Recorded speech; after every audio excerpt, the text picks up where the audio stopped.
Jamais depuis le début de la guerre, Volodymyr Zelensky ne l'avait exprimé en ces termes.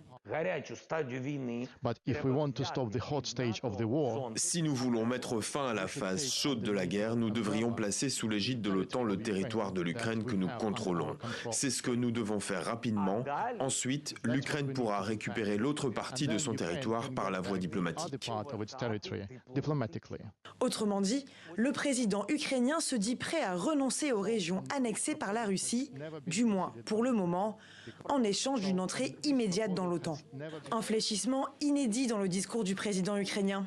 Jusqu'à présent, il avait toujours refusé de céder ses territoires en échange de la paix.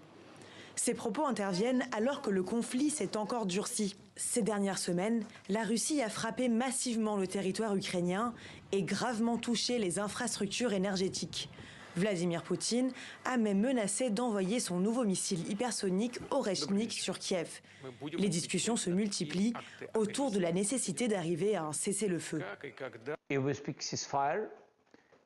Si nous parlons de cessez-le-feu, nous avons la garantie que Poutine ne reviendra pas. Et dans ce cas, je vous propose de parler de l'OTAN.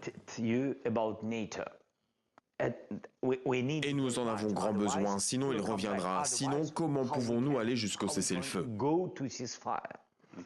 La Russie contrôle aujourd'hui 66 000 km² en Ukraine, dont la Crimée, annexée en 2014, soit environ 18% du territoire ukrainien internationalement reconnu.